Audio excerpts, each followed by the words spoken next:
Setelah itu kami melakukan pemeriksaan di mana posisinya. Melalui informan kami menemui bahwa posisinya ada di Banda Aceh. Lalu kami berkoordinasi dengan Subdit Jatanras Polda Aceh. Lalu kami melakukan penangkapan tersangka di Simpang Lambaro, di Bundaran Lambaro arah ke bandara. Tersangka sedang duduk di situ, entah menunggu jemputan, entah menunggu apa. Hal itu yang belum bisa kami dalami. Lalu untuk senjata yang digunakan untuk melakukan pembunuhan itu berupa pisau lipat yang sudah kami temukan di dalam tas si tersangka. Untuk motif pembunuhan itu sendiri itu yang masih belum bisa kami jelaskan sekarang karena kami belum menemukan fakta terkait dengan motif tersebut karena tersangka sendiri sampai dengan saat ini belum bisa kami periksa karena dia sampai dengan saat ini berpura-pura bahwa dia memiliki gangguan. Hanya setelah kami ajak ngobrol, setelah beberapa indikasi, kami yakin dia tidak memiliki gangguan. Dan dari keterangan dari para saksi-saksi di sekitar rumah tersebut pun, si tersangka ini sebenarnya tidak mengalami gangguan. Seperti itu.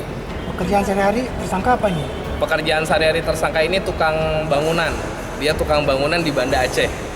Pada pukul 4 hari ini, saya mendapatkan informasi dari masyarakat bahwa telah ditemukan mayat di Kecamatan Muara Batu. Ya, setelah informasi dari masyarakat tersebut, saya langsung menuju ke TKP, langsung menuju ke Muara Batu. Dan di Muara Batu itu TKP-nya berupa rumah yang kondisinya tertutup. Masyarakat masuk ke sana dengan mendobrak salah satu pintu. Setelah itu saya masuklah melalui pintu yang didobrak tersebut. Lalu saya mendapati 3 mayat. Ya, 3 mayat. Yang pertama, rumah itu ada rumah berlantai 2 yang cukup besar. Yang pertama adalah mayat seorang anak yang kondisinya lehernya ditusuk. Ya, ditusuk, ada di posisi di persimpangan tangga, jadi di tengah-tengah tangga. Yang kedua adalah mayat istrinya yang ada bekas tebasan di lehernya. Posisinya ada di pintu kamar utama. Lalu mayat ketiga adalah mayat seorang bayi di dalam bak mandi di kamar utama.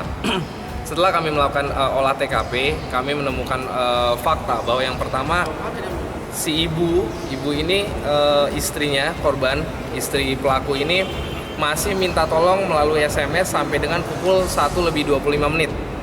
Nah, setelah 1:25 pada pukul 1:40 orang yang dimintai tolong itu sudah membalas SMS tapi tidak dibalas. Jadi kemungkinan meninggalnya antara 1:25 sampai dengan 1:40. Setelah itu, setelah kami melakukan pemeriksaan saksi-saksi yang ada di sekitar TKP, jadi masyarakat mengetahui dari anak yang kabur dari rumah tersebut.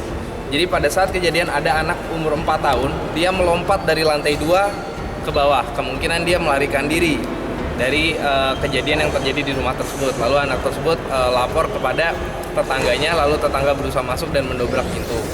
Lalu kami menemukan ada satu orang anak laki-laki yang selamat karena dia sedang tadarus.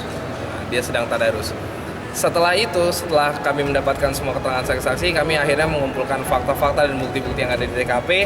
Lalu kami menemukan fakta bahwa yang diduga kuat menjadi tersangka adalah suaminya. Yang setelah kami dapatkan fakta juga bahwa suami ini adalah suami ketiga dari si istri tersebut.